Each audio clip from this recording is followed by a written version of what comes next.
Assalamualaikum warahmatullahi wabarakatuh. Selamat datang kembali di channel Nara Story. Dan tentunya masih bersama saya Mas Nara di sini. Apa kabar kalian semua? Semoga selalu baik-baik saja. Sehat badannya, dilimpahkan rezekinya dan dihindarkan dari segala mara bahaya. Amin. Di kesempatan kali ini saya akan menceritakan sebuah cerita drama rumah tangga dengan judul Siapa Dia? Oke, seperti biasa sebelum ke ceritanya, bagi kalian yang belum subscribe channel Nara Story, silahkan bisa subscribe dulu lah. Dan aktifkan lonceng notifikasinya agar kalian tidak ketinggalan cerita menarik dari channel Nara Story. Dan jangan lupa juga untuk share and like, tentunya agar Mas Nara lebih semangat lagi untuk menghibur kalian.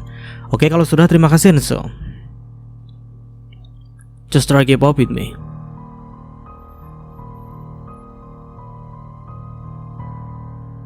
Udah jam segini, tapi Mas Nathan belum juga pulang.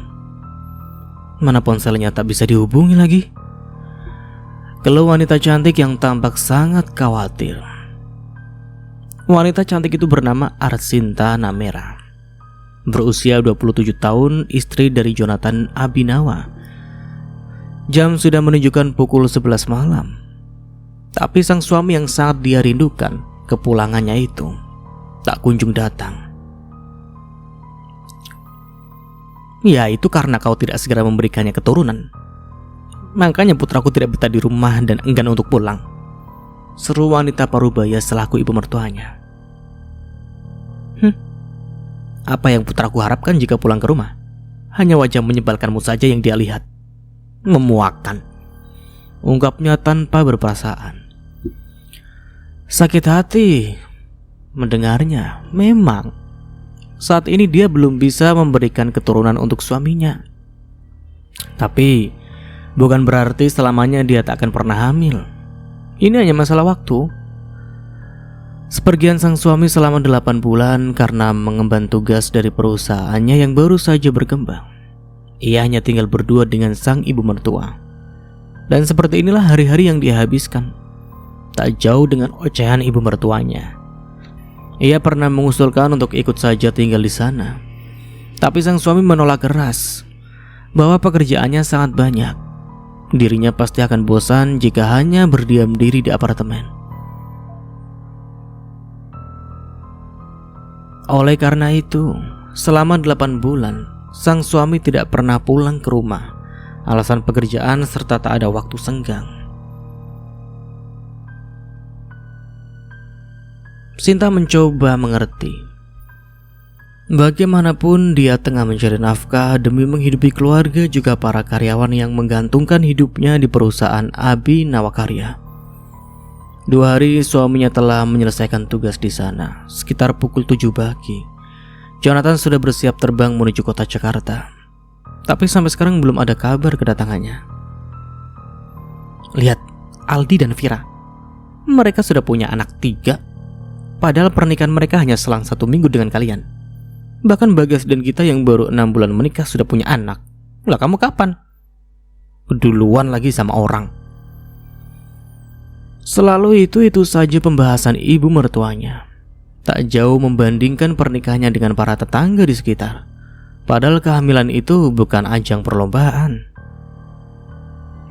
Aku tidak sedang berlomba dengan siapapun, tekannya. Ibu sadar gak sih yang ibu sebutkan tadi? Mereka semua itu hamil di luar nikah. Tapi tetap saja, intinya rahim mereka itu bagus, subur. Tidak sepertimu yang sulit dibuahi. Dasar perempuan mandul. Sinta melebarkan matanya. Lagi-lagi kata menyakitkan itu keluar dari mulut ibu mertuanya. Cukup, Bu, jangan menghina aku seperti itu. Rahimku sehat dan subur, kapanpun bisa dibuahi. Itu kata dokter dan aku punya buktinya. Hanya saja Mas Nathan yang selama 8 bulan ini tidak pulang ke rumah. Otomatis aku tidak disentuhnya. Lagi pula, aku nikah sah secara hukum dan agama. Anak yang kulahirkan kelak jelas nasabnya. Tidak seperti mereka yang bernasibkan ibunya akibat menuruti nafsu semata. Lalu kau menyalahkan putraku begitu? Sudah jelas tidak kunjung hamil selama lebih dari 3 tahun, masih saja menyangkal. Terserah ibu saja. Aku capek terus-menerus dibandingkan dengan orang lain. Memejamkan matanya seraya memijit pelipisnya pelan. Kepalanya mendadak berdenyut mendengar ocehan ibu mertuanya yang tak ada habisnya. Toh percuma. Sekeras apapun dia memaparkan kebenaran, tetap saja ujung-ujungnya dianggap hina dan tak berguna. Alah, zaman sekarang untuk apa sah secara hukum dan agama jika akhirnya si wanita tidak bisa memberikan keturunan, alias mandul sepertimu. Kedua mata yang semula terpejam mendadak terbelalak. Sungguh dia tak salah dengar kan? Kenapa yang belum punya anak dianggap sehina ini? Padahal dia berusaha abai. Tapi ucapan ibu mertuanya ini sudah sangat keterlaluan. Astagfirullah, nyebut bu. Yang sah secara hukum dan agama tapi belum diberikan keturunan dihina dan dianggap aib. Sedangkan hamil di luar nikah dibenarkan. Jelas-jelas melenceng dari syariat Islam. Terus aja dibela. Alah, zaman sekarang hal kayak gitu udah biasa, lumrah. Jika bisa cepat punya anak, kenapa tidak? Ya Allah ibu, apa mau menasehatiku? Perbaiki saja dirimu sendiri agar bisa secepatnya memberikanku cucu seperti orang lain. Bukannya insyaf malah makin menjadi. Lagi-lagi Sinta mengusap dada seraya tak putus beristighfar. Sungguh celetukan ibu mertuanya ini sangat mengerikan. Seharusnya aku lebih tegas lagi pada Jonathan. Tahu begini aku tak mau memungutmu sebagai menantu. Sudah miskin, tak bisa diandalkan, hanya menumpang hidup pada putraku. Dasar benar lu tak berguna, pembawa sial. Umbatnya penuh penyesalan. Aku tidak menumpang hidup pada siapapun. Lagi pula itu sudah kewajiban suamiku untuk menafkahi istrinya, ucap Sinta penuh penekanan. Ia tak terima dituduh seperti itu. Pada kenyataannya, rumah yang mereka tempati ini dibeli dari hasil jerih payahnya dulu. Sejak kuliah, Sinta sudah mengembangkan hobinya di bidang fashion. Berawal dari hobi, sedikit demi sedikit dia mampu mendirikan sebuah butik yang lumayan terkenal di kalangan masyarakat menengah ke bawah. Tapi ternyata usaha itu tak bertahan lama. Tepatnya 1 tahun yang lalu, butiknya itu terpaksa tutup akibat kalah saing dengan brand-brand ternama yang sering dipromosikan oleh para artis papan atas. Tepat di sanalah awal mula kehancurannya. Terpaksa, dia harus menjual seluruh barang berharganya untuk membayar hutang. Dan hanya rumah inilah yang tersisa. Terlebih perusahaan bisnis yang dipegang suaminya selalu berujung kegagalan. Dan baru 1 tahun terakhir ini mulai berkembang meski masih merangkak. Dan sejak saat itulah ia mulai mendapatkan hinaan serta cacian dari ibu mertuanya. Padahal sebelumnya ibu mertuanya ini sangat amat menyayanginya. Tetap saja tak ada yang bisa dibanggakan dari dirimu, Sinta. Aku tidak butuh penilaian orang lain. Dicintai dan disayangi oleh suamiku saja sudah sangat bersyukur. Selebihnya anggap saja angin lalu. Mengibaskan tangannya dengan elegan seraya menyeruput teh yang masih mengumpulkan asap. Wajah Bu Ratna tampak memerah, harga dirinya serasa diinjak-injak oleh menantunya sendiri. Tapi kemudian senyum menyeringai terbit di sudut bibirnya. Tuh, makan sayur tauge dan juga buah, agar rahimmu yang katanya sehat dan subur segera membuahkan bayi. Bu Ratna melemparkan bungkusan kresek tepat mengenai wajah Sinta. Teh itu sampai tumpah membasahi bajunya. Sinta mendelik tak terima. Tangannya di bawah meja sudah terkepal kuat sampai buku-buku jarinya memutih. Apalagi dia sangat tahu seperti apa isi bungkusan itu. Tanpa pikir panjang dia langsung merobek kresek itu sampai seluruh isinya terburai berhamburan dan bercacaran di lantai. Buah-buahan serta sayur tauge yang sudah setengah busuk dengan aneka bau menyengat yang tercampur jadi satu itu pun menguar memenuhi indera penciuman. Sinta, apa-apaan kau ini, ha? Cepat bereskan itu, cepat. Bagaimana aromanya, Bu? Apakah sangat lezat? Sangat menggugah selera? Ucapnya seraya berbisik sinis. Kau sudah gila ya, Sinta? Jauhkan itu dari wajahku.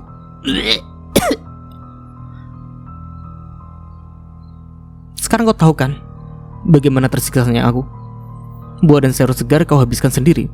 Terkadang kau memberikannya pada orang lain, seolah-olah kaulah yang paling baik hati di muka bumi ini.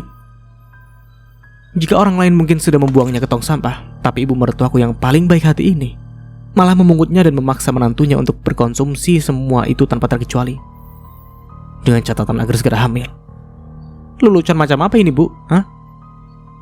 Ucap Sinta sinis. Walau sebegitu jahatnya perlakuan serta ucapan ibu mertuanya, tapi selama ini dia tak pernah melawan. Terlebih mengonsumsi sayur dan buah yang sudah tak layak. Meski berulang kali menolak dengan keras, ibu mertuanya malah menjejalkan ke dalam mulutnya dan berakhir Sinta muntah-muntah. Sekali lagi kutegaskan ya, wanita dinikahi bukan untuk jadi mesin pencetak anak. Lagi pula kami hanya diajarkan bagaimana proses pembuahan, bukan membuat nyawa. Jika ibu tak sabar ingin rumah ini selalu ramai anak kecil, ibu saja yang mengandung dan melahirkan. Atau sekalian buka panti asuhan sana. Dijamin rumah ini akan selalu ramai, plus dosa-dosa ibu yang tak terhitung itu jumlahnya bisa bersih seketika. Kedua mata Bu Ratna membulat sempurna. Antara syok dan tak percaya, sang menantu yang selama ini cenderung penurut, diam dan tak pernah melawan, kini tampak lebih berani menentangnya. Dipacu kemarahan yang membuncah, dia berniat melayangkan tamparan pada pipi menantunya. Tapi Sinta dengan sigap lebih dulu menahannya. Kurang ajar, sudah berani melawan kau wanita mandul? Iya, aku bukan Sinta yang dulu, ucapnya mantap. Hinaan, cacian, makian sudah menjadi makanan sehari-hari bagi Sinta. Tapi kali ini dia tak akan tinggal diam membiarkan dirinya dihina sedemikian rupa. Akan aku adukan kelakuan kurang ajarmu ini pada Nathan putraku, agar kau ditendang dan diceraikan sekalian. Silakan saja. Ternyata kau ingin bermain-main denganku ya. Coba saja lakukan sesukamu. Kupastikan sebentar lagi Nathan putraku pasti mendepakmu dari rumah ini. Aku membeli rumah ini menggunakan uangku sendiri. Siapapun tak bisa dan tak ada hak untuk mengusirku dari sini. Oh ya? Tapi satu fakta yang harus kau tahu. Sangat wajar sekali jika di luaran sana suamimu memiliki wanita lain. Lelaki dewasa mana yang tahan tak mendapatkan belayan serta kehangatan istrinya selama 8 bulan? Dek.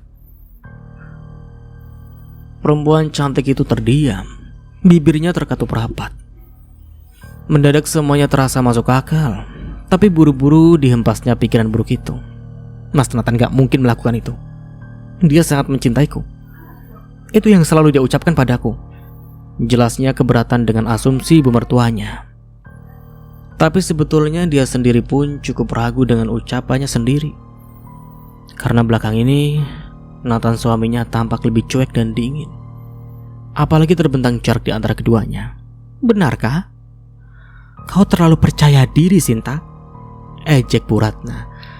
Di saat bersamaan terdengar suara pintu diketuk dari luar. Dua mata Sinta berbinar. Senyum manis terkembang di sudut bibirnya gegas menuju pintu. Dia yakin itu pasti suaminya. Kita lihat saja nanti bagaimana reaksimu melihat kenyataan yang tak pernah terbayangkan tersaji di depan matamu. Bu Ratna tergelak lalu tersenyum menyeringai. Ia yakin putranya membawa kejutan yang pasti membuat istrinya senam jantung. Terlebih sebentar lagi dia akan mempunyai cucu. Sedangkan di sisi lain Sinta tampak bersemangat sesekali bercermin pada layar ponsel untuk melihat riasan di wajahnya. Ternyata semua masih tampak sempurna. Ditariknya daun pintu kembar itu sampai terbuka lebar. Senyum manis terkembang di sudut bibirnya kala melihat sang suami yang sangat dia rindukan kini berada di hadapannya. Mas, kamu sudah pulang? Ucapannya terputus kala mendapati bahwa Jonathan suaminya ternyata tidak pulang sendiri. Senyum yang mula terkembang indah mendadak luntur sudah. Yang dibawa suaminya ternyata seorang wanita. Dan parahnya, itu adalah Sasha Rachel Sanjaya, cinta pertamanya. Kenapa kau membawa wanita ini, Mas? Apa salahnya? Ya jelas sangat salah lah, Mas. Kau kan sudah beristri. Seharusnya kau memikirkan perasaan istrimu inilah. Lalu wanita itu pasti telah memiliki suami. Dilihat dari perutnya yang sudah buncit. Tidak mungkin kan dia hamil anak curut. Lagi pula kemana suaminya? Tengah malam keluyuran gak jelas. Mana lagi hamil tua dibiarkan sendirian berkunjung ke rumah orang. Gak takut apa istrinya digondol gelong? Hei, jaga ucapanmu, Sinta. dia tidak datang sendirian, melainkan bersamaku. Aku sendiri yang mengajaknya. Mas, kau sudah janji akan memberitahu yang sebenarnya pada istrimu yang mandul itu kan? Aku tak terima dia menghinaku seperti ini, terlebih menghina bayi kita. Dan tanpa rasa malu, semakin erat saja ia memeluk Nathan di depan istri sahnya. Ada apa sebenarnya ini, Mas? Kau menyembunyikan sesuatu dariku? Kenapa dia berucap serta bertingkah seperti itu? Mendadak pikirannya bercabang. Keningnya sampai berkerut dalam. Apalagi ucapan ibu mertuanya barusan, seperti berdengung di telinga. Sinta mulai berasumsi yang tidak-tidak. Setelahnya dia menggelengkan kepalanya kuat-kuat. Lepaskan tangan suamiku, sentaknya keras. Memikirkan semua itu membuatnya refleks mendorong bahu Sasha, sampai perempuan hamil itu terdorong beberapa langkah. Keduanya bertatapan cukup lama dan terlihat jelas binar-binar cinta di sepasang mata keduanya. Wanita mandul ini sudah sangat keterlaluan padaku, Mas. Aku gak mau tahu. Pokoknya kamu harus memberinya pelajaran, ucap Sasha mengiba bulir bening mulai berjatuhan di kedua pipinya.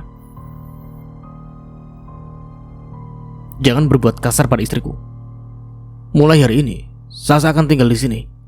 Awas saja jika kau berani menyentuhnya, apalagi sampai membahayakan keselamatan calon anakku dan juga ibunya. Aku tak akan segan mendepakmu dari rumah ini, tekan pria itu dengan tegas. Terlihat jelas dia tidak sedang membual. Api kemarahan terpancar jelas di kedua matanya. Bu Ratna datang dengan senyum puas. Ia menatap Sinta yang terlihat sangat terkejut mendengar kenyataan pahit ini. Tapi bukannya menangis atau bersedih, Sinta malah tertawa keras. Meski sudut matanya berair karena kekecewaan serta luka yang mendalam terpancar jelas di kedua sorot matanya. Lelucon macam apa ini, Mas? Kau mencoba bermain stand up komedi di depanku? Itu semua benar, wanita mandul. Kini aku adik madumu, dan kau harus menerima serta memperlakukanku dengan baik.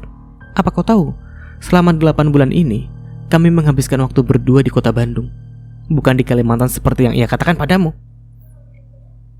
Dan kau tahu, suamimu, Larat, suami kita, sangat amat memperlakukanku dengan baik. Karena kini aku tengah mengandung keturunannya. Iya, benih yang suamimu tanam di rahimku kini berbuah sudah. Dan dia sangat antusias menyambut kehadirannya dalam waktu dekat. Semua kebahagiaan itu dia dapatkan hanya diriku. Hanya dari diriku. Hanya aku yang mampu memberinya kebahagiaan. Paham kau, Sinta? Alih-alih bersedih menangis meraung-raung tak terima suaminya telah berselingkuh di belakangnya, Sinta malah kembali tertawa kencang. Ternyata dia yang terlalu bodoh dan naif, sampai tak menyadari bahwa selama ini kehadirannya hanya dimanfaatkan. Berbagai memori memperlihatkan deretan perubahan sikap serta perilaku sang suami juga ibu mertuanya. Semuanya seolah berjalan bagai kaset kusut. Tak ada cinta serta ketulusan yang nyata. Semua hanya sandiwara belaka. Apa kau yakin akan menyerahkan seluruh hidupmu dengan menikah bersama pria yang belum selesai pada masa lalunya? Adakah jaminannya jika kelak kau akan bahagia? Seumur hidup itu terlalu lama, Sinta. Ucapan seseorang yang dulu dia abaikan tapi kini jadi kenyataannya. Sesak di dada tak tertahan, tapi tak ada satupun bulir air mata yang menetes. Bagaimanapun air mata terlalu berharga jika untuk menangisi suami pembohong dan pengkhianat sepertinya. Sepertinya dia terkena serangan mental. Ayo, kita bawa saja ke rumah sakit jiwa. Aku takut suatu saat nanti dia menyakiti juga bayiku.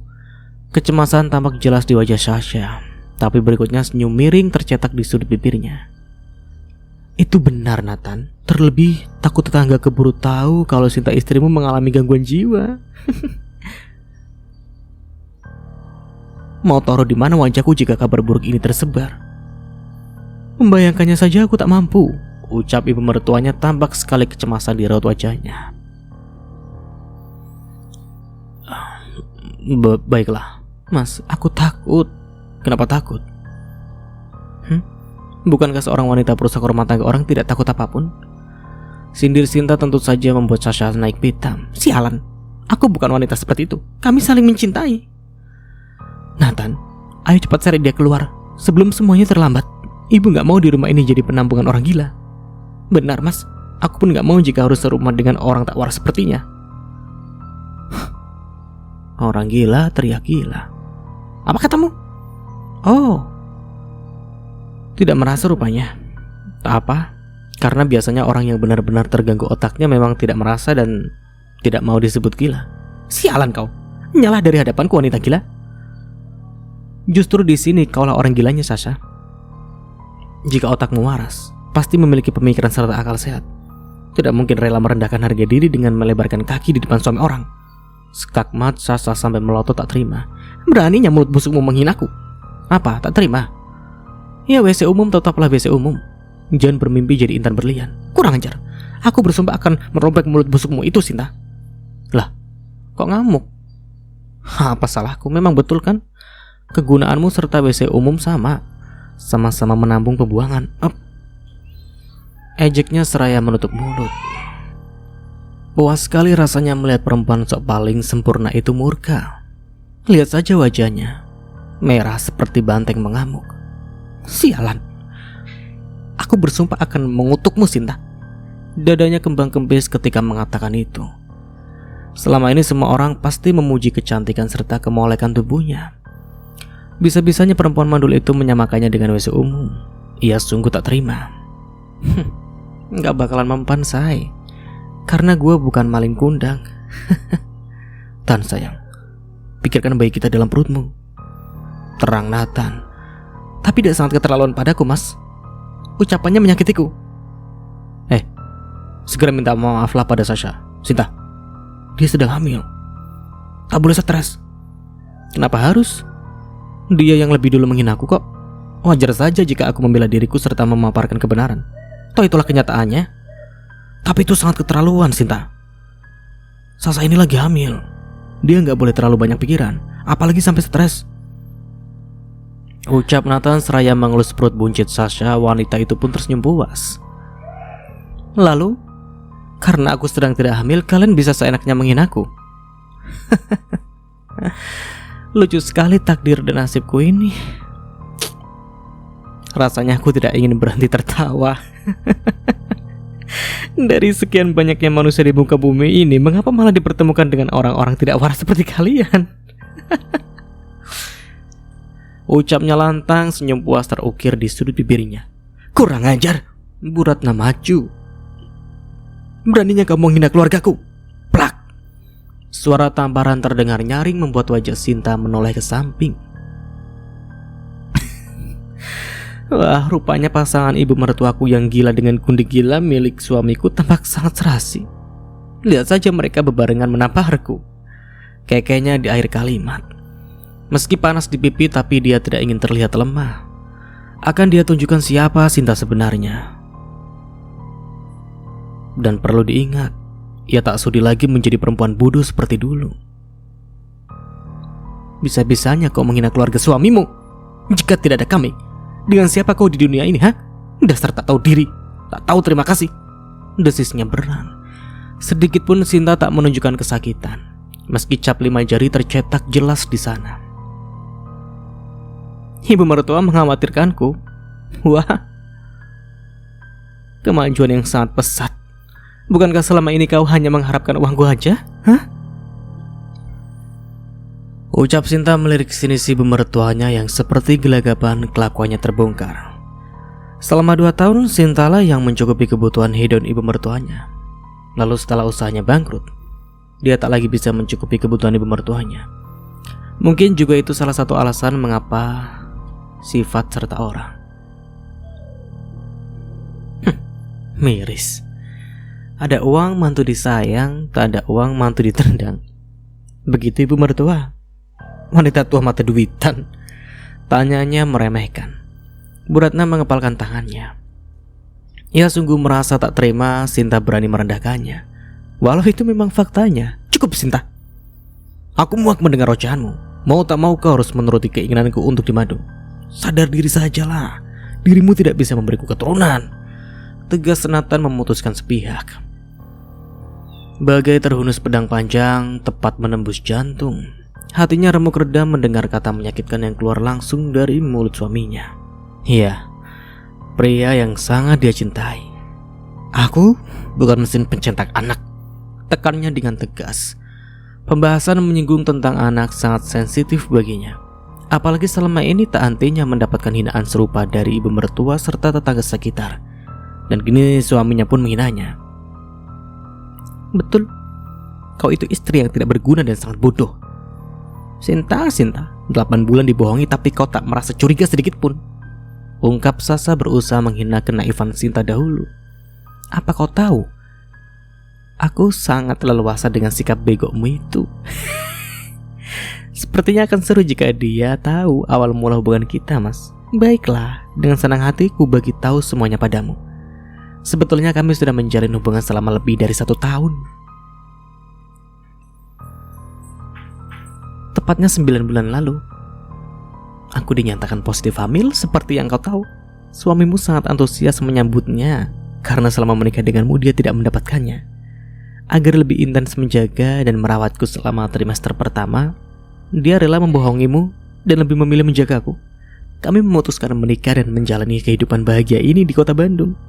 Nah, asal kau tahu, kami melakukannya di mana saja dan kapanpun itu di sela senggang. Bahkan kita beberapa kali mengunjungi rumah ini dan melakukannya di kamarmu selagi kau di butik. Iya kan, Mas? Terangnya meminta sang suami mengkonfirmasi ucapannya. Sontak saja membuat kedua bola mata Sinta membulat sempurna. Ternyata tempatnya melepas penat adalah salah satu saksi bisu perselingkuhan suaminya. Oh Tuhan, apalagi ini? Keparat kalian berdua. Sentak Sinta yang mulai terpancing emosi. Menyesal aku percaya dan menikah dengan pria tak bermoral sepertimu. Tega kau mengkhianati pernikahan kita. Sungguh, sia-sia saja aku mencintamu serta menyayangmu dengan tulus. Perjuangan, pengorbanan, ketulusan serta kesetiaan, ku serahkan seluruhnya padamu. Ternyata ini balasannya untukku. Sampai hati kalian melakukannya di atas tempat tidurku. Aku sungguh tidak ridho dunia akhirat barangku kalian buat maksiat. Jeritnya menggema di ruangan itu. Tapi meskipun dihantam kenyataan pahit, Sinta tetap tegar dan tak gentar. Itu karena kau tidak bisa diandalkan sebagai istri. Seharusnya kau bisa menyenangkan hati suami. Ya wajar saja jika suamimu mencari kenyamanan pada aku, karena aku lebih segalanya darimu. Plak. Aduh, tutup mulutmu wanita murahan, sentaknya. Kau tak berhak menghinaku dengan mulut busukmu itu. Hardiknya Sinta sungguh tak mampu lagi mengontrol emosi. Pengakuan dari gundik suaminya ini sungguh menyiksa batinnya. Bagaimana bisa keduanya berbagi peluh di atas kasurnya? Sasa! Jerit Bu Ratna juga Nathan serempak. Satu tamparan didapatkan tak tanggung-tanggung 4 kali lipat Sinta membalasnya. Hei, mau kemana kau? Akan kuberi kau pelajaran untukmu. Beraninya berlaku kasar pada menantuku. Seru Bu Ratna, tapi Sinta menulihkan pendengarannya, menatap lurus ke depan dengan emosi yang bergolak. Gas naik ke lantai atas dengan dada yang berdentam-dentam bagi genderang perang. Entah apa yang merasukinya, Sinta datang menuruni tangga dengan entengnya, menggusur kasur yang berada di kamarnya dan menariknya sampai ke halaman belakang. Beruntungnya rumahnya sedikit berjarak dengan para warga sekitar. Ia bisa leluasa melakukan aktivitas tanpa takut mengganggu warga sekitar. Sinta, apa-apaan kamu, ha? Mau dikemanakan kasur itu? Ya jelas saja Sinta tak menjawab. Tatapannya lurus ke depan tanpa peduli sekitar. Satu yang ada di benaknya, ia tak mau menyimpan apalagi memakai barang pribadinya yang sudah terjamah si gundik cap WC umum. Kembalikan kasur itu ke tempatnya, Sinta, ucap Ibu Ratna berusaha menahan. Tapi dia segera bangkit kembali. Ia ingin tahu apa yang Sinta lakukan, lalu tiba-tiba wush, api menyala dengan begitu mudahnya melahap sebagian kasur itu. Senyum menyeringai tersungging di sudut bibirnya. Dengan cepat dia kembali masuk ke dalam, lalu menarik bantal. Kemudian turun lagi membawa bantalan yang telah dia persiapkan. Tapi lagi-lagi langkahnya dihadang. Mau dikemanakan ini, ha? Jangan bilang kau mau membakarnya lagi. Apa kau pikir kasur serta bantalan ini harganya murah? Apa kau bisa membelinya kembali? Suara Bu Ratna naik beberapa oktav. Tindakan Sinta sangat merugikan. Apa, Bu? Dibakar? Dia membakar kasur itu? Tanya Nathan. Iya, Nathan, dia membakarnya. Dan ini, ia pun pasti akan membakarnya juga. Oleh sebab itu ibu berusaha mencegahnya. Astaga, Sinta, Apa kau tidak memikirkan tindakan gagah kamu itu? Hah? Bukan saja merusak barang, kau juga mengganggu kenyamanan warga yang sedang beristirahat. Asap itu pasti menembus memasuki rumah-rumah. Urus saja gundikmu itu. Jangan mencampur urusanku. Yang jelas aku tidak ingin menggunakan tempat tidur yang sudah tercemar virus pelakor cap WC umum. Setelah mengucapkan itu, dia berlalu pergi menyeret buntalan. Seperti halnya kasur, buntalan itu pun dengan cepat terlahap api yang berkobar. Senyum puas tersungging di sudut bibirnya. Jangan meremehkan kekuatan seorang wanita jika hati dan jiwanya tengah dikuasai emosi. Sakit hati, amarah, luka, kekecewaan, serta pengkhianatan. Bahkan dia akan lebih kejam berkali lipat dari ini. Begitu orang bilang. Setelah puas, ia kembali masuk ke rumah dan kembali menyaksikan drama yang tengah dimainkan oleh perempuan cap WC umum itu. Sasha masih menangis terseduh-seduh di balik dekapan suaminya. Wanita mandul itu jahat, Mas. Dia berlaku kasar pada aku. Lemah. Sinta, aku tak menyangka kau berubah brutal seperti ini. Dengan membakar kasur serta spray dan selimut, lalu tega menampar Sasha yang tengah hamil. Barang-barang itu aku yang membelinya menggunakan uangku. Lagi pula dia hanya hamil, Mas, bukan sekarat. Sinta, cepat minta maaf. Jangan harap dia juga menghinaku tapi kau diam saja, tidak menyuruhnya meminta maaf padaku. Padahal statusku di sini istri sah daripada gundikmu itu. Jaga bicaramu ya. Kami sudah menikah. Bersikap baiklah padanya. Dia adik madumu. Kapan aku menerimanya sebagai adik maduku, ha? Kau saja menikahinya tak meminta persetujuanku. Kau? Apa? Mau mencoba memaksaku dan memaklumi kelakuanmu di belakangku, begitu? Itu tak akan pernah terjadi sampai kapanpun. Aku tak sudi menerimanya. Aku ingin istirahat. Tubuhku lelah. Ya, tubuhnya memang benar-benar lelah. Tenaganya pun seolah terkuras habis. Ia butuh sejenak menenangkan pikiran dan merebahkan badan. Tapi rupanya Sasha tak melepasnya begitu saja. Wanita hamil itu bergegas menyusul Sinta sebelum pintu kamar tertutup sempurna dan dia berhasil menahannya. Hei, lepaskan! Apa yang kau lakukan? Ini akan jadi kamarku. Pergi kau dari kamar ini. Seru taknya mau kalah. Setelah kamarnya yang kosong melompong tak ada kasur, kamar inilah yang paling luas ketiga setelah kamarnya juga ibu mertuanya. Situ siapa ngatur-ngatur? Terserah saya mau pakai kamar yang mana. Ini rumah saya. Saya yang paling berkuasa di sini. Jelas Sinta tak mau kalah. Enak saja main ngusir orang. Tapi kau membelinya sewaktu berumah tangga dengan Mas Nathan. Apapun yang kalian miliki jadi harta bersama. Sedangkan sekarang Mas Nathan telah menikah denganku. Itu artinya harta Mas Nathan hartaku juga lah. Jadi aku berhak mengaturnya. Hah? Lu punya kaca gak sih? Sadar diri, Neng, kamu itu cuma tempat pembuangan suamiku yang kebetulan dia nikahin. Ya seperti itu. Kalau ngibi jangan ketinggian, jatuhnya nanti sakit loh. Sinta akhirnya menjatuhkan tubuhnya di kasur yang empuk. Tubuhnya terlalu lelah oleh beban pikiran yang juga kenyataan pahit ini. Baru saja hendak memejamkan mata, berharap ketika bangun esok hari keadaan kembali seperti semula serta hanya sebagian mimpi buruknya saja. Aduh, tolong! Tapi suara teriakan serta suara gaduh di luar mengganggu ketenangannya. Dipicu rasa penasaran, ia memberanikan diri melihat keadaan di luar. Sinta membekap mulutnya saking syoknya melihat Sasha. Wanita hamil itu terkapar di bawah tangga tak sadarkan diri dengan tubuh yang dipenuhi darah. Sasha! Teriak Nathan kencang. Ia baru saja memadamkan api yang semula membakar tempat tidurnya. Sedangkan sang ibu berusaha membuatkan minuman. Karena para aparat desa serta para bapak-bapak datang mengetuk pintu rumahnya dan menanyakan keadaannya, mereka pikir ada kebakaran karena ada asap pekat berasal dari samping rumahnya. Dan mereka khawatir para penghuninya masih tertidur lelap. Nathan yang mendapati sang istri tercinta terkapar tak sadarkan diri dengan bersimbah darah, segera berlari menyongsongnya. Terkutuk kau, Sinta. Aku sungguh tak menyangka ya kau akan sekejam ini. Jika terjadi apa-apa pada Sasha serta janin yang dikandungnya, aku tidak akan pernah memaafkanmu. Kedua mata Nathan memerah. Tapi aku tidak melakukan apapun. Aku datang tapi dia sudah dalam kondisi seperti... Omong kosong. Jelas-jelas aku mendengar keributan kalian. Dia ingin kamar yang kau tempati, tapi kau keras kepala tak mau mengalah. Karena kesal kau menabrakan tubuhmu dan sedikit mendorongnya sampai membuat Sasha terjatuh. Tidak, itu fitnah sungguh. Aku sedang di dalam kamar, tapi tiba-tiba saja terdengar suara teriakan dan seseorang yang meminta pertolongan. Aku bergegas menghampirinya, dan seketika aku sampai, dia sudah dalam kondisi seperti ini kok. Walaupun aku kesal padanya, tapi tak pernah terbesit untuk mencelakainya. Bohong. Kau pasti merasa iri pada Sasa kan, karena dia dengan mudah mengandung benih suamimu, sedangkan kau tak kunjung hamil, ucap Ibu Ratna memperkuat alasannya.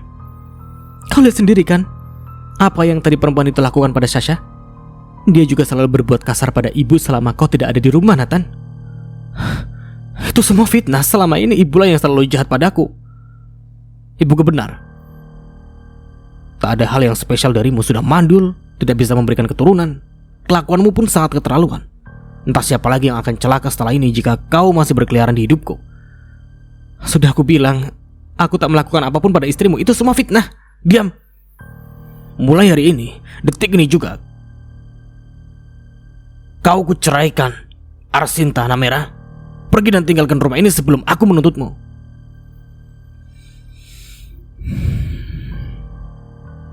Baiklah. Aku terima keputusanmu, Mas. Tapi kalian semualah yang harusnya angkat kaki dari rumah ini. Ini rumahku. Aku yang membelinya menggunakan uangku sendiri. Apa kau lupa? Meskipun rumah ini dibeli menggunakan uangmu, tapi di dalam berkas, nama putraku lah yang tertera di sana. Mulai sekarang kau tidak ada hak apapun lagi pada rumah ini. Tuhan, dia memang benar-benar bodoh bukan? Rumah yang dibeli dengan susah payah bisa-bisanya diatasnamakan suaminya. Tapi rumah ini dibeli jauh sebelum kita menikah, dan itu semua murni hasil jerih payahku. Bawa semua barang-barangmu, jangan pernah menginjakkan kaki di rumah ini lagi. Nathan berucap seraya melemparkan satu koper beserta tas besar yang isinya barang-barang pribadi milik istrinya. Cepat angkat kaki dari rumahku. Mana bisa begitu? Ini rumahku, kalianlah yang harusnya pergi dari sini. Sudahlah Sinta. Menjerit seperti apapun kau tetap akan kalah. Lebih baik sekarang tinggalkan tempat ini segera. Titah Bu Ratna. Aku bersumpah akan aku balas perlakuanmu, Mas. Suatu saat nanti kau akan menyesal jika tahu siapa aku yang sesungguhnya. Dan jika waktu itu tiba, jangan pernah menyesal telah mencampakkanku. Camkan itu. Ucapnya menekan kata huruf kapital dengan api amarah yang berkobar dalam dada. Ia sungguh-sungguh bertekad akan membalaskan rasa sakit ini. Aku bersumpah takkan pernah menyesali keputusanku. Justru aku sangat amat bersyukur melepasmu dari hidupku. Karena selama ini aku tidak pernah benar-benar mencintaimu. Hatiku hanya terpatri untuk Sasa seorang. Tekan Nathan dengan sangat percaya dirinya. Aku pegang ucapanmu, Jonathan. Tentu saja kau pikir aku akan berubah pikiran. Perlu ketegasan sekali lagi ya. Sampai kapanpun aku takkan sudi jika harus kembali kepadamu. Mulai sekarang urus dirimu sendiri. Dan jangan pernah sekalipun menginjakkan kaki di rumah ini. Setelah mengucapkan kata menyakitkan itu, kedua pasang ibu dan anak itu masuk ke dalam mobil hendak menyusul Sasha ke rumah sakit. Wanita hamil itu lebih dulu dilarikan ke rumah sakit oleh Mang Asep, si sopir miliknya. Kau pasti akan menyesal, Nathan. Raungnya menggelegar, wajahnya merah padam dengan bibir yang gemetar menatap lurus ke depan. Terus saja menyeret kopernya sampai tiba di gerbang depan. Begitu pula kedua orang berbeda usia itu menghentikan laju mobil seraya menurunkan kaca mobilnya. Asal kau tahu, inilah saat-saat yang paling kutunggu, Sinta. Mendapatkan cinta Sasa, yaitu tambatan hatiku, plus mendapatkan keturunan darinya. Aku telah menjadi ayah. Sasa berhasil melarikannya ke dunia, dan aku sangat bahagia. Tak pernah sekalipun aku merasa bahagia ini dalam hidupku saat bersamamu. Kedua mata itu tampak berbinar cerah. Ia baru saja mendapatkan kabar bahwa Sasa istrinya telah berhasil melahirkan dengan selamat sesaat sebelum ia tiba di rumah sakit. Sinta hatinya remuk redam, dadanya terasa sesak bagai dihimpit batu besar. Ingin menjerit sekencangnya melihat sang mantan suami yang tampak begitu bahagia mendapat kabar dari istri mudanya. Ia mengutuk rasa cintanya ini. Sudah dibohongi, dikhianati, kesetiaannya ternodai, tapi rasa cinta itu belum juga menghilang sepenuhnya sih. Selamat bertemu kembali di pengadilan, mantan istriku yang bodoh. Kuharap kau tidak mempersulit semuanya. Bye. Ibu Ratna rengginang melambaikan tangannya seraya tersenyum merendahkan. Ratna rengginang. Sinta terdiam dengan gigi gemeletuk. Wajahnya semakin padam dengan amarah memuncak yang bergejolak dalam dada. Kupastikan kau mendapatkan rasa sakit ini lebih dari yang kau torehkan di hatiku, Jonathan. Tekadnya sungguh-sungguh. Wajahnya semakin padam karena amarah yang memuncak terasa seperti bergejolak dalam dada. Lengannya terkepal kuat sampai uratnya bertonjolan. Makanya Sin, jadi istri itu harus serba bisa. Kalau kamu bisa menyenangkan hati serta perut bawah suamimu, dia gak akan pernah mencari pelampiasan lain. Bu Tuti si tukang geng lambe tura alias CCTV sedesanya. Wajar kalau suamimu lebih seneng di luar sana ketimbang di dalam rumah bersama istri gak berguna. Biasanya ngabisin beras doang, ucap Bu Lilis. Percuma atuh dinikahin oge kalau gak bisa ngasih keturunan, Cek Yuyun menimpali. Entah sejak kapan tepatnya para nyamuk kebon ini berkumpul di depan gerbang rumahnya, apalagi waktu masih dini hari. Lah kok bisa-bisanya mereka pada ngerumpi, ngegibahin orang di depan wajahnya langsung. Ya mereka memang terkenal paling kepo, selalu usil dan rempong ngurusin hidup orang lain. Mereka juga terkenal sebagai lambe turah alias biang gosip di desa tempat tinggalnya. Apapun info yang mereka sampaikan dijamin terupdate dan terakurat. Apaan kan namanya? Terakurat. Astagfirullah, sampai gemes ngomongnya sampai salah-salah. Terakurat pokoknya lah. Tapi Sinta berusaha acuh dengan terus mengabaikan nyinyiran itu. Ia terlalu malas meladeni ocehan mereka yang 11-12 dengan ibu mertuanya. Dikasih tahu malah nyelonong wae kayak gedebok palit.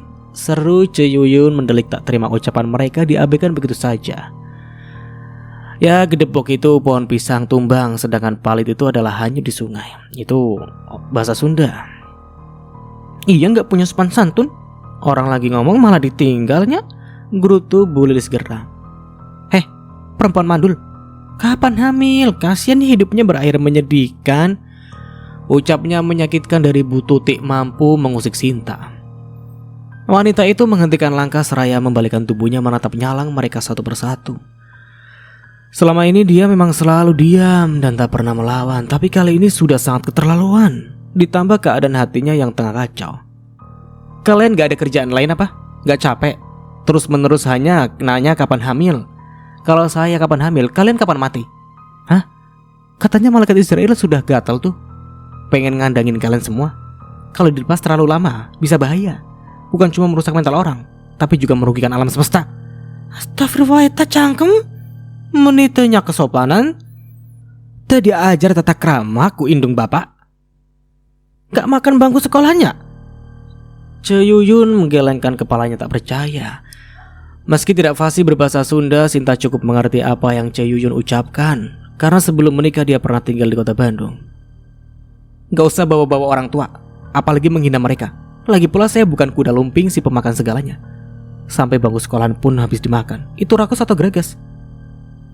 Ya budak si gana ngerti berbahasa merenya? Tanya Ceyuyun keheranan. Dia emang perempuan barbar gak punya kesopanan, makanya diselingkuhi suami, ucap Bu Lilis. Bibirnya sampai mereot-reot nyinyirin Sinta, padahal mereka juga belum tentu sempurna. Kalau kata saya, wajar-wajar aja diselingkuhin juga. Toh gak ada plusnya, minus semua. Bahas Bu Tuti sekenanya membuat betisnya betis kan, besti tertawa terbahak-bahak. Kalian siapa berani-beraninya menilai saya sedemikian rupa? Mendengar dari sebelah pihak saja udah berani menyimpulkan. Cari tahu dulu semuanya, baru bisa menilai dan menyimpulkan. Jangan apa-apa ditelan mentah-mentah, balas Sinta tegas. Dipikir-pikir kasihan juga malaikat Atid. Tugasnya mencatatkan amal keburukan kalian selalu bertambah, bahkan bertumpukan soal gak ada habisnya.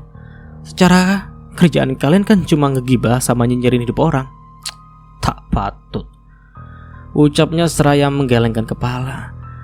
Jelas saja para gengs cetar badai alias nyamuk kebun itu mencak-mencak serta meraung-raung tak terima. Tapi Sinta terus berlalu pergi tanpa menghiraukan dan memenulikan apapun ucapan para ibu-ibu. Sinta terus menyusuri jalanan tanpa arah dan tujuan. Meski semua terasa berat, tapi dia tetap memaksakan kakinya untuk terus berjalan. Ia sungguh tak menyangka dirinya akan berakhir seperti ini loh. Padahal dia telah mengorbankan segalanya hanya untuk bersanding dengan Nathan. Dan inilah balasan yang dia dapatkan.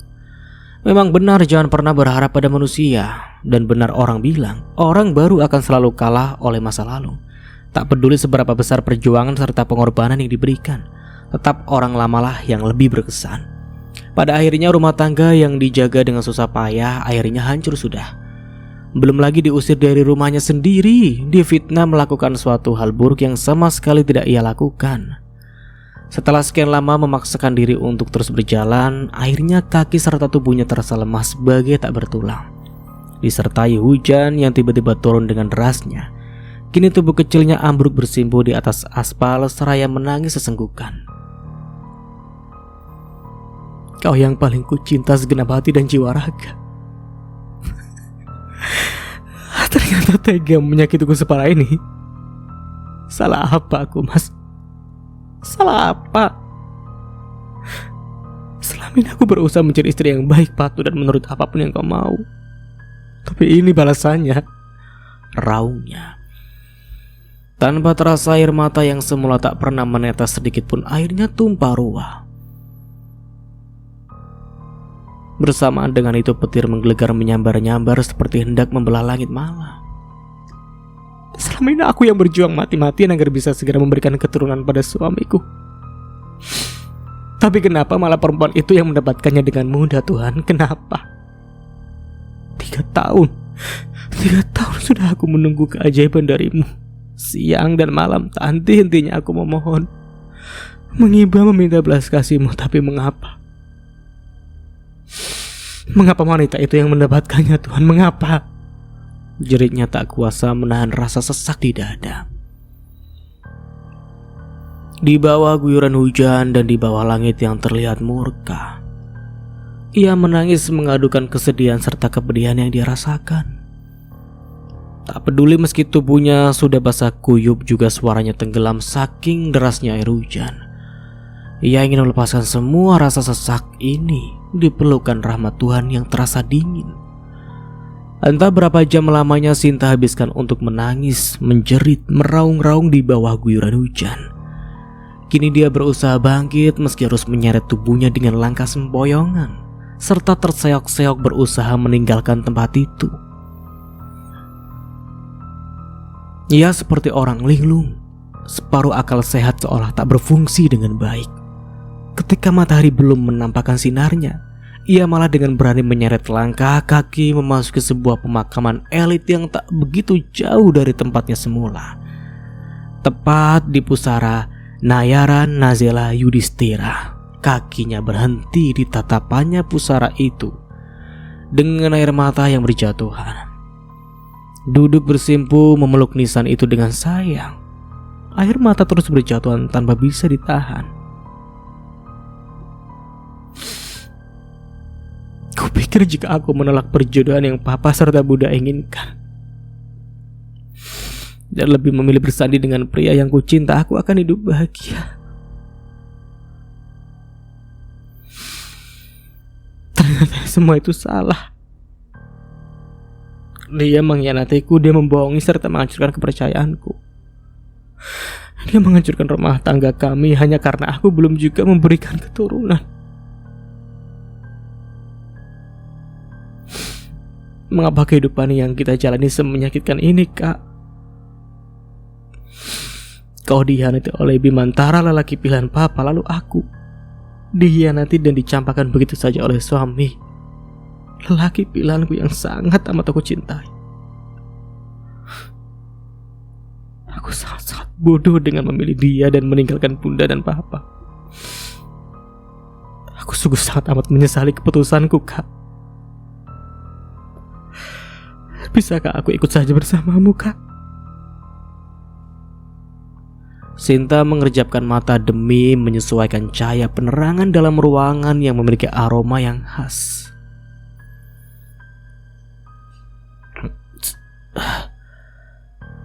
Siapa yang membawaku ke sini? Bisiknya pada diri sendiri. Ia berusaha untuk duduk, tapi kepalanya terasa sangat sakit bagai ditusuk-tusuk jarum. Mungkin akibat terlalu lama berdiam diri di bawah guyuran air hujan.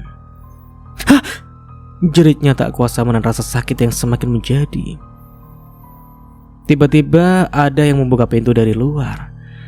Seorang wanita berpenampilan sedikit tomboy memasuki ruangannya. Ya, itu adalah sahabatnya Avril. Ya ampun Sinta, maaf, tadi gua keluar sebentar. Tunggu ya, gua panggilkan dokter. Ucapnya panik, wanita itu gegas kembali keluar kamar. Setelah ia kembali datang bersama seorang suster dan dokter yang memeriksa kondisi tubuhnya. Tidak ada hal yang serius, pasien hanya mengalami migrain. Itulah mengapa rasa sakit di kepalanya seolah ditusuk-tusuk di satu titik. Penyebabnya karena kelelahan serta stres. Setelah istirahat yang cukup, pasien akan kembali pulih. Udah, saya permisi dulu ya. Terima kasih dok. Sin, sebenarnya apa yang terjadi sih? Aku kaget banget pas dapat kabar kamu pingsan di kuburan. Seru wanita bertubuh kecil mungil. Iya, makanya kita buru-buru kesini. Meski aku sedikit terlambat dan buat Anya nunggu lama, cicit wanita berhijab itu di akhir kalimat. It's okay. Gak apa-apa kok, ucap wanita mungil itu seraya tersenyum lembut. Ya, mereka adalah para sahabat Sinta sejak masa kuliah dulu. Avril yang penampilannya sedikit tomboy serta paling blak-blakan. Anya yang paling polos tapi centil namun terlihat imut-imut karena tinggi badannya yang mungil. Juga Anissa si paling lembut, kalem juga agamis. Persahabatan mereka terjalin begitu erat. Mereka masih sering bertukar kabar serta meluangkan waktu bersama. Tapi itu semua dulu, sebelum usaha butiknya masih berjaya. 1 tahun terakhir Sinta lebih banyak menghabiskan waktu di rumah. Ruang geraknya tak selalu luasa dulu, selalu dibatasi oleh sang ibu mertua. Juga Nisa yang sudah berkeluarga. 2 bulan lalu dia baru saja melahirkan bayi keduanya. Hari-harinya disibukkan dengan mengurus suami juga anak-anaknya. Hanya Avril dan Anya lah yang masih sering hangout bareng. Di sisi lain mereka juga masih lajang. Keduanya sama-sama satu tempat kerja, satu tim pula. Setelah pemeriksaan, Avril lekas membantu Sinta duduk dengan nyaman, bersandar pada bantal lalu menyodorkan segelas air. Makasih ya, kalian semua sudah nyamperin buat jengukin aku. Terlebih kamu Nis.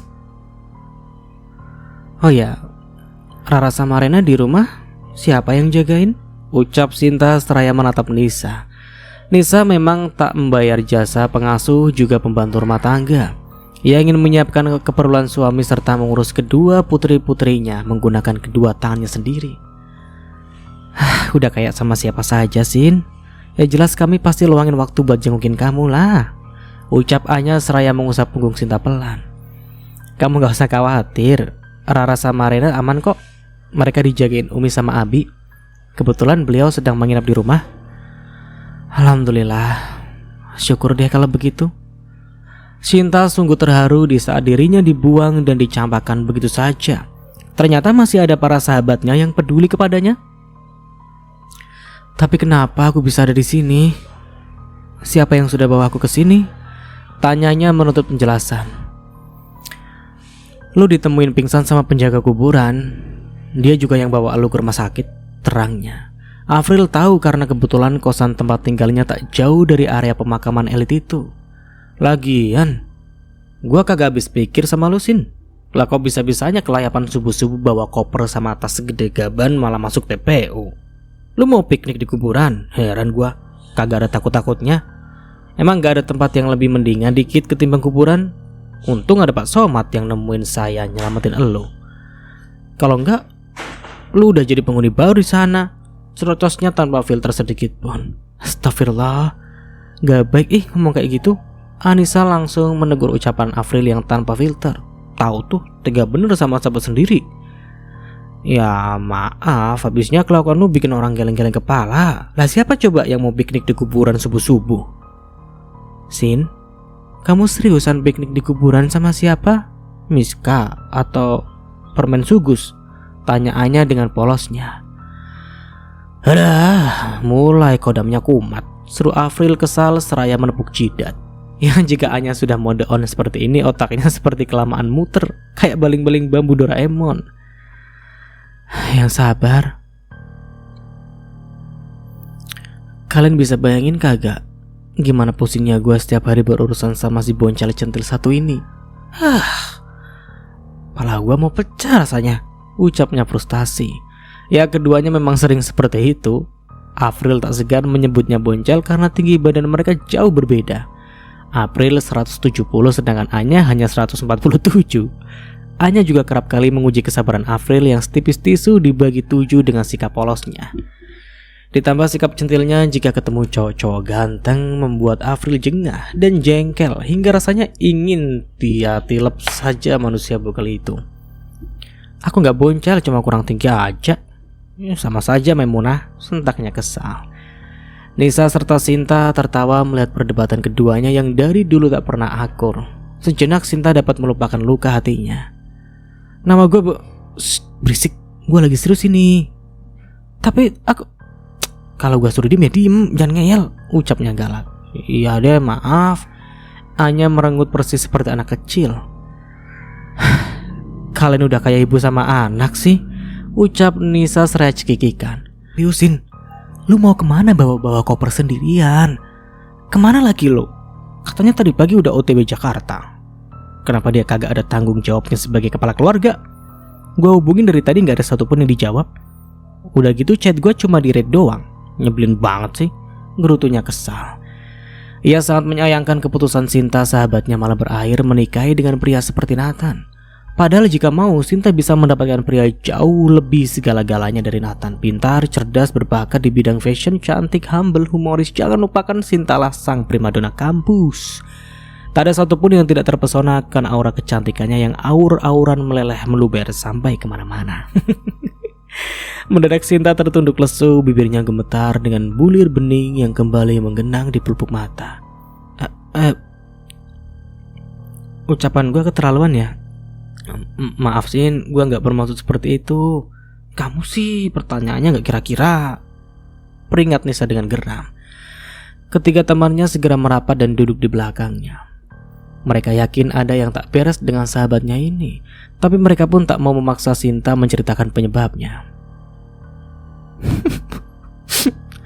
Bukannya menjawab, Sinta malah kembali menangis terseduh-seduh. Nisa yang paling selembut segera merangkul Sinta ke dalam dekapannya. Ia tahu sahabatnya ini pasti membutuhkan bahu untuk sekedar menumpahkan kesedihannya. Keduanya saling mengusap punggung Sinta berharap sedikit meredakan luka hatinya. Kita gak akan maksa kalau kamu belum sanggup buat cerita. Tenangin dirimu dulu Sinta. Makasih kalian semua selalu ada buat aku. Tapi aku minta jangan lagi ngabarin Mas Nathan soal kondisiku sampai kapanpun. Dia gak akan pernah peduli. Loh, kenapa? Lu kan istrinya Sinta. Gak bisa dong dia mengabaikan lu begitu saja, seru Afril membantah ucapan sahabatnya. Bukan, status gue udah bukan istrinya lagi, ucapnya terasa seperti tercekat di tenggorokan. Hah? Why? Ada apa sebenarnya Sin? Jangan bilang Enggak, itu cuma pikiran gue aja.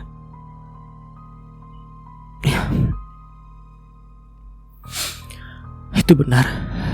Bahkan mereka telah menjalin kasih selama lebih dari 1 tahun. Dan mirisnya lagi, perempuan itu telah hamil dan kabarnya sudah melahirkan. Dia adalah Sasha, teman seangkatan kita dulu sekaligus cinta pertamanya Mas Nathan. Sinta lalu menceritakan semuanya dengan air mata bercucuran serta isakan. Semua orang terperangah, semua orang syok parah. Iya, tak ada satupun yang menyangka Jonathan cowok culun di kampusnya dulu mampu menyakiti sahabatnya separah ini.